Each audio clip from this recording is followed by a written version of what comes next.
Assalamualaikum warahmatullahi wabarakatuh. Selamat pagi, anak-anakku semuanya. Pagi hari ini Ibu akan melanjutkan materi yang sudah Ibu sampaikan kemarin, yaitu mengenai produk dan jasa. Kemarin Ibu sudah menjelaskan pengertian mengenai produk, kemudian pengertian mengenai beberapa pengertian dari para ahli, karakteristik, dan juga ada atribut produk serta tingkatan produk. Kali ini Bu akan menjelaskan mengenai kualitas produk.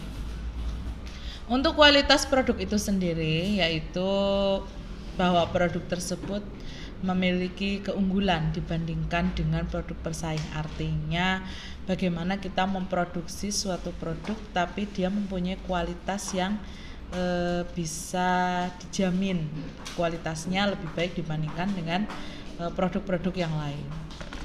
Kemudian dimensi kualitas produk. Untuk dimensi kualitas produk itu ada 6. Yang pertama yaitu kinerja atau performance, yaitu produk inti yang dibeli, misalkan dari contoh sebuah mobil, itu dia pastinya akan punya yang namanya ada bahan bakar, kemudian dia punya juga yang namanya ada speed atau kecepatan, kemudian ada juga berapa penumpang yang bisa diangkut, ada kenyamanan, ada tempat untuk mengemudi. Kemudian yang kedua ada keistimewaan tambahan atau feature. Untuk karakteristik sekunder atau pelengkap dari sebuah mobil itu bisa dimasukkan ke dalam dimensi kualitas produk yang kedua, yaitu misalkan kita melengkapi sebuah mobil dengan adanya interior, misalkan ditambahkan dengan ada sound system, door lock system, power steering, dan juga misalkan adanya AC. Yang ketiga yaitu adanya keandalan atau reliability. Untuk reliability itu misalkan mengalami kerusakan atau kegagalan dalam digunakan, produk tersebut itu bisa dikategorikan dalam keandalan atau reliability. Yang keempat, kesesuaian dengan spesifikasi atau conformance to specification, yaitu sejauh mana karakteristik desain dan operasi memenuhi standar.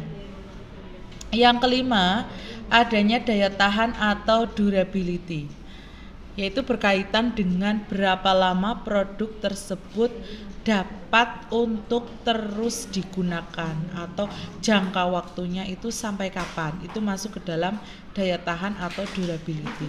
Dan yang keenam yaitu estetika atau estetik. Estetik itu berarti pasti berhubungan dengan yang namanya keindahan, ya. Nah, ini bisa menjadi daya tarik dari sebuah produk.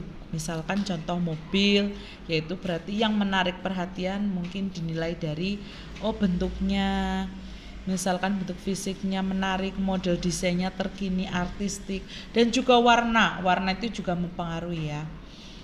Kemudian ada faktor yang mempengaruhi kualitas produk, ada 3, yaitu fungsi suatu barang, wujud luar suatu barang, dan biaya barang.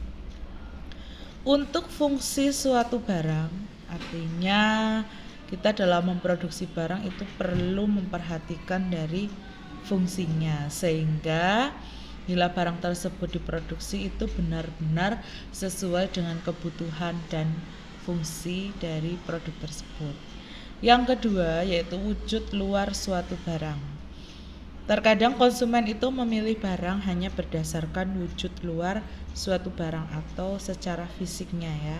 Seringkali terjadi meskipun barang yang dihasilkan secara teknis telah menggunakan teknologi modern, tetapi bila wujud luar dari suatu barang tersebut tidak menarik, itu biasanya kurang disukai oleh konsumen. Jadi kadang yang wujud luarnya menarik, kualitasnya kurang bagus, itu malah justru bisa dipilih oleh konsumen dibandingkan dengan yang mungkin dari segi kualitas lebih bagus tetapi dari wujud luar, warna, fisik, penampilannya kurang menarik, itu biasanya kurang diminati oleh konsumen. Yang ketiga yaitu adanya biaya barang. Untuk biaya produksi dan harga jual suatu barang itu bisa menentukan kualitas barang yang bersangkutan. Umumnya yang dimiliki itu biasanya memiliki biaya produksi yang mahal, maka kualitasnya pun juga akan tinggi dibandingkan dengan barang yang sejenis tapi dengan biaya produksi yang lebih rendah. Tahap-tahap mengelola kualitas produk. Untuk tahapnya menurut Griffin itu ada beberapa tahapan, yaitu yang pertama perencanaan untuk kualitas, mengorganisasi untuk kualitas, pengarahan untuk kualitas, dan pengendalian untuk kualitas. Untuk yang pertama yaitu perencanaan untuk kualitas, ini meliputi dua hal. Yang pertama yaitu kinerja kualitas dan juga yang kedua keandalan dari kualitas. Untuk kinerja kualitas itu berkaitan dengan keistimewaan dari kinerja suatu produk, sedangkan keandalan kualitas itu mengacu pada konsistensi kualitas dari unit ke unit. Artinya misalkan kita sudah memproduksi awal unit suatu produk, itu nanti kita memproduksi kembali tapi dengan kualitas yang sama bagusnya, jadi tidak ada pengurangan. Yang kedua, mengorganisasi untuk kualitas. Mengorganisasi untuk kualitas yaitu dalam memproduksi barang ataupun jasa yang berkualitas itu memerlukan usaha dari seluruh bagian dalam sebuah organisasi atau perusahaan. Yang ketiga yaitu pengarahan untuk kualitas. Pengarahan kualitas memiliki arti bahwa seluruh manajer itu harus bisa memberikan motivasi kepada para pegawainya dalam bekerja dengan baik untuk mencapai tujuan, yaitu kualitas produk yang baik. Karena kalau seorang atasan itu bisa memberikan motivasi yang bagus, yang baik kepada karyawannya, maka karyawannya itu harapannya adalah bisa memberikan output yang baik juga, yaitu dengan menghasilkan sebuah produk yang berkualitas.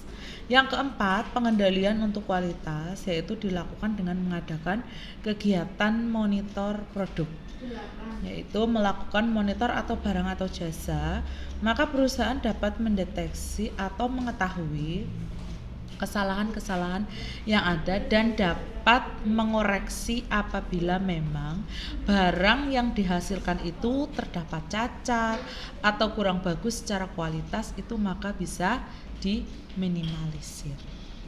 Ya. Begitu untuk penjelasan dari kualitas produk. Bu akan melanjutkan kembali untuk yang selanjutnya yaitu klasifikasi produk. Ya, sekian dari Ibu. Wassalamualaikum warahmatullahi wabarakatuh.